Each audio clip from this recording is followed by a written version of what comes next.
दुनिया में यदि सबसे शक्तिशाली कुछ है तो वह हमारा मन है। कहा जाता है मन ही हमारा दुश्मन है, क्योंकि एक नकारात्मक मन जीवन को नरक बना सकता है, वैसे ही मन ही हमारा मित्र भी है। इसमें अगर हम सकारात्मकता विचार और भावना रखते हैं तो जीवन में स्वर्ग बन जाता है। जीवन में हम जितने भी इच्छाएं करते हैं उसके लिए सबसे पहले कल्पना हमारे मन से शुरू होती है। कोई घर बनाना हो या फिर कुछ नया आविष्कार, सबकी शुरुआत का धरातल मन ही होता है। मन में जो भी इच्छाएं होती हैं वह एक में एक दिन अवश्य पूरी होती है, लेकिन यदि ऐसा है तो लोगों के साथ बुरी घटनाएं क्यों हो जाती हैं? वह क्यों अपने जीवन में मन की शक्ति का प्रयोग करके सफल नहीं हो पाते? मन में सकारात्मक और नकारात्मक दोनों ही तरह की इच्छा है जन्म लेती है। सकारात्मक इच्छाओं के साथ नकारात्मकता को जोड़ देते हैं। इस कारण कई बार हम जीवन में अपनी इच्छा की वस्तु प्राप्त करने में असफल हो जाते हैं। आइए बुद्ध सन्यासी की इस कहानी के माध्यम से समझते हैं कि मन की शक्ति के द्वारा किस प्रकार से सब कुछ प्राप्त किया जा सकता है। दोस्तों, गौतम बुद्ध की शिक्षा हर किसी के जीवन को नई दिशा दे सकती है। अगर आप भी इसे मानते हैं तो कमेंट्स में नमो बुद्धाय लिखना मत भूलिए। आइए वीडियो शुरू करते हैं। एक समय की बात है, बुद्ध सन्यासी अपने आश्रम में ध्यान लगाकर बैठे हुए थे। तभी एक व्यक्ति भागा उनके पास आया। आश्रम के बौद्ध भिक्षु उस व्यक्ति को रोकते रह गए कि बुद्ध सन्यासी अभी ध्यान कर रहे हैं, उनके पास मत जाओ। किंतु वह व्यक्ति बुद्ध सन्यासी से मिलने के लिए इतना आतुर था कि उसने किसी की बात नहीं सुनी और दौड़कर बुद्ध सन्यासी के पास आ गया। इस शोर को सुनकर बुद्ध सन्यासी का ध्यान भी टूट गया। उन्होंने तुरंत अपनी आंखें खोल ली और उस व्यक्ति को देखकर हैरानी से पूछा कि तुम इस प्रकार भागे भागे क्यों फिर रहे हो? क्या तुम्हें किसी बात की जल्दी है? उस व्यक्ति ने कहा, नहीं प्रभु, किंतु मैं बहुत अस्थिर हूं। मैं किसी भी काम को धैर्य से नहीं कर पाता हूं। सभी कामों में हड़बड़ी रहती है। यह मेरी विशेष आदत है। बौद्ध भिक्षुओं ने मुझे कुछ समय प्रतीक्षा करने को कहा, किंतु मैं स्वयं को रोक नहीं सका। बुद्ध सन्यासी समझ चुके थे कि यह व्यक्ति बहुत अधिक अस्थिर मन वाला है। वह मुस्कुराए और बोले, अच्छा बताओ, मुझे इस प्रकार मिलने का क्या कारण है? यहाँ आने का उद्देश्य बताओ। तब उस व्यक्ति ने कहा कि मेरे मन में कई प्रकार के प्रश्न हैं और इन प्रश्नों के उत्तर आज तक मुझे कोई नहीं दे सका है। मैं बड़ी ही आशा लेकर आपके पास आया हूँ। बुद्ध सन्यासी ने कहा कि ठीक है, प्रश्न पूछो। उस व्यक्ति ने प्रश्न पूछना प्रारंभ किया। हे गुरुदेव, क्या कारण है कि किसी व्यक्ति के मन की सारी इच्छाएं पूरी हो जाती है? वह जो भी प्रार्थना करता है उसकी सारी प्रार्थनाएं सफल हो जाती हैं, किंतु मेरे साथ ठीक इसके विपरीत होता है। मैं कोई भी प्रार्थना करता हूं तो वह कभी सफल नहीं होता है। क्या ईश्वर मुझसे नाराज है? क्या ईश्वर मुझे अन्य व्यक्तियों की भांति प्रेम नहीं करते? मैं किसी प्रकार का कोई पाप नहीं करता, किंतु फिर भी मेरा संदेश ईश्वर तक नहीं पहुंच पाता है। इसके पीछे क्या कारण हो सकता है? बुद्ध मुस्कुराए और बोले, हमारा मन एक कल्प वृक्ष की तरह होता है। हम जो कुछ भी चाहे वह पा सकते हैं।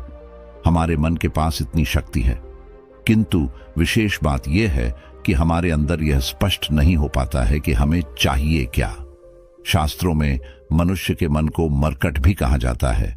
कभी इन बंदरों पर ध्यान दिया है? वे हमेशा चंचल अवस्था में होते हैं। उनकी आदत नकल करने की होती है। ठीक इसी प्रकार मनुष्य का मन भी हमेशा चंचल अवस्था में होता है, कभी स्थिर नहीं रह पाता। मनुष्य की इच्छाएं तभी पूर्ण हो पाती हैं जब उसका मन स्थिर हो जाता है। इस दुनिया में आज तक जो भी निर्माण हुए हैं वह कल्पनाओं के आधार पर हुए हैं। मनुष्य ने सबसे पहले उस चीज की कल्पना अपने मन में की, तब जाकर यह सफल हुई। यदि महल का निर्माण करना हो तो सबसे पहले उसकी एक रूपरेखा मानव के मन में बनती है। वह महल को लेकर तरह तरह की कल्पनाएं करता है और सब कुछ सोच विचार करने के बाद ही काम की शुरुआत करता है। और अंत में जब उसकी यह योजना सफल हो जाती है तो वह सोचता है कि उसने जो प्रार्थना की थी, जो मन में सोचा, बिल्कुल वही हुआ। सिर्फ निर्माण ही नहीं बल्कि विनाश भी मानव की कल्पनाओं का प्रमाण होते हैं। जितनी बार इस पृथ्वी पर विनाश हुए हैं वह अवश्य ही किसी मनुष्य के मन की कल्पना रही है। इसका अर्थ यह हुआ कि विनाश हो या निर्माण, इसकी रूपरेखा सबसे पहले मनुष्य के मन में तैयार होती है। मानव कभी विनाश को स्वीकार नहीं करते, किंतु यह सच है कि विनाश भी उनकी इच्छा के कारण ही होता है। तभी बुद्ध सन्यासी के पास बैठा वह व्यक्ति बोला कि तो इसका अर्थ यह हुआ कि यदि हमें कुछ प्राप्त करना है तो हमें मन को स्थिर और स्पष्ट रखना चाहिए। बुद्ध सन्यासी बोले, हाँ बिल्कुल, कुछ पाने के लिए यह आवश्यक है कि सबसे पहले हम अपने मन में सही और सकारात्मक कल्पनाएं करना सीखें। अगर हम अपने मन पर नियंत्रण नहीं रखेंगे तो हमारे साथ उल्टी सीधी चीजें होंगी और इच्छा के विपरीत ही कार्य होंगे। इसलिए अगर आप चाहते हैं कि आपके आसपास की दुनिया आपके अनुसार बने तो अपने मन को भी उसी के अनुसार आकार दीजिए। तभी वह व्यक्ति बोला कि यह किस प्रकार संभव है गुरुदेव कि मेरा मन वही सोचे जो मैं चाहता हूं, और जो मैं चाहता हूं उसकी फल प्राप्ति मुझे किस प्रकार हो सकती है। तब बुद्ध सन्यासी ने कहा, बरसों पहले मैंने किसी पुस्तक में कल्पवृक्ष की कहानी पढ़ी थी। आज मैं तुम्हें वह कहानी सुनाता हूं। प्राचीन समय की बात है। एक गांव के बाहर विशाल बरगद का वृक्ष था। उस वृक्ष का नाम कल्प वृक्ष था। दरअसल वह मायावी वृक्ष था। इस वृक्ष के नीचे बैठकर व्यक्ति जो भी सोचते थे, उनकी जो भी इच्छाएं होती थी, वह उनके साथ सच में हो जाता था। लेकिन तुम्हें यह जानकर हैरानी होगी कि गांव का कोई भी व्यक्ति उस वृक्ष के नीचे बैठना नहीं चाहता था, क्योंकि गांव वालों का मन इतना अस्थिर था कि वे अक्सर वृक्ष के नीचे बैठकर नकारात्मक कल्पनाएं कर लेते थे और वह सत्य हो जाती थी। इसी कारण लोग उस वृक्ष को राक्षसी वृक्ष भी कहते थे। गांव का ही एक व्यक्ति इस पेड़ को लेकर बहुत अधिक उत्सुक था। उसने कहा कि मैं इस कल्प वृक्ष के नीचे बैठूंगा और जो चाहे वह प्राप्त करूंगा।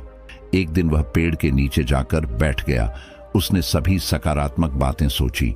उसने स्वयं के लिए धन मांगा, अपने लिए स्वास्थ्य और सुंदरता मांगी, और यह सब कुछ थोड़े ही समय में सत्य हो गया। लेकिन कुछ समय बाद उसका मन अस्थिर होने लगा। वह सोचने लगा कि जब मैं बीमार पड़ता था सभी मेरा ध्यान रखते थे, अब जब मैं कभी बीमार नहीं होऊंगा तो कोई मुझसे प्रेम नहीं करेगा और न ही मेरा ध्यान रखेगा। मेरे पास इतना अधिक धन है, सभी मेरा धन लेकर मुझसे दूर हो जाएंगे। थोड़ी देर में उस व्यक्ति की यह बातें भी सच होने लगी। उसके मित्र और परिवारजन आए, उसके पास रखा हुआ धन उससे मांग कर ले गए।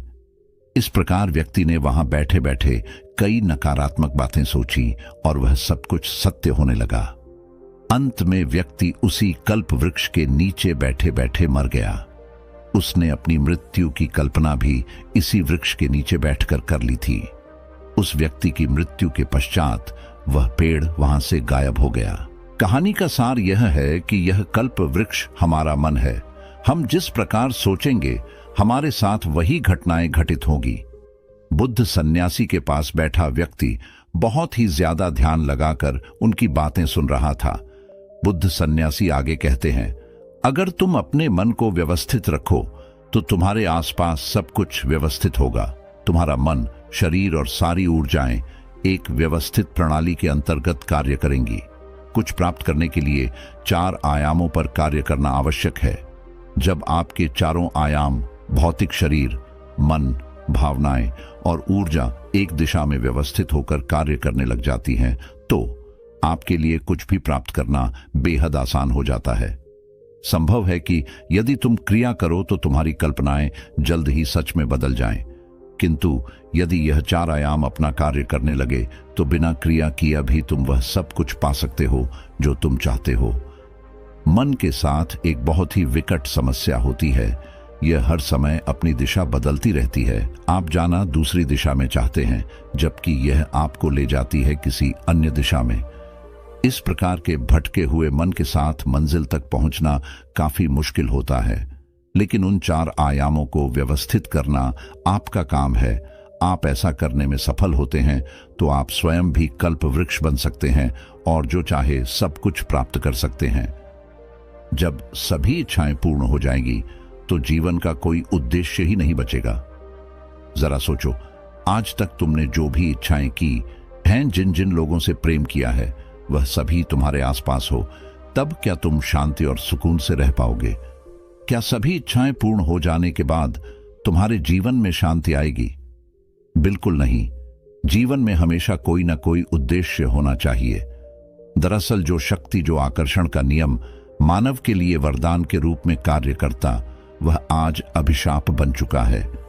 और अभिशाप भी उसे मानव ने ही बनाया है, क्योंकि मानव सचेत होकर कार्य नहीं कर रहा। वह अपनी सोच और अपने मन पर नियंत्रण नहीं रख पा रहा है।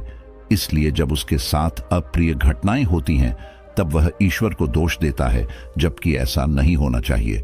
मान लो तुमने अपने मन में 1 महीने में 10,000 रुपये कमाने की इच्छा की, किंतु इस इच्छा के साथ साथ तुम यह भी सोच रहे हो कि मेरे पास तो काम नहीं है, मैं इस लायक नहीं हूं, यह तो संभव ही नहीं है। तो इसका अर्थ यह हुआ कि तुम मन ही मन यह भी कह रहे हो कि मैं ये नहीं चाहता। तो तुम ही बताओ कि किस प्रकार तुम्हारी यह इच्छा पूरी होगी। इच्छाओं को पूरा करने के लिए सरल मन वाला होना बेहद आवश्यक है। कोई व्यक्ति सरल मन से ईश्वर में आस्था और श्रद्धा रखकर अपनी इच्छाएं उन्हें बिना किसी प्रश्नवाचक चिन्ह के बता देता है और विश्वास कर लेता है कि वह सब कुछ पाने की लायक है और वह सब कुछ पाने की योग्यता रखता है, तभी जाकर वह जीवन में कुछ पा सकता है। और आकर्षण का नियम भी ऐसे ही लोगों के लिए काम करता है। इस प्रकार बुद्ध सन्यासी ने एक मन से अस्थिर व्यक्ति को जीवन में सब कुछ पा लेने की कला सिखाई। बुद्ध सन्यासी से उपदेश को सुनकर वह व्यक्ति मन ही मन बहुत प्रसन्न हुआ और उसने बुद्ध सन्यासी को धन्यवाद दिया। धन्यवाद दोस्तों। उम्मीद करते हैं कि इस वीडियो से आज आपने अपने जीवन में कुछ अच्छा सीखा है और इसके नियमों को फॉलो करके जीवन में एक दिन सफल जरूर बनेंगे। अपनी राय हमें कमेंट सेक्शन में जरूर लिखें कि आपने इस वीडियो से क्या सीखा।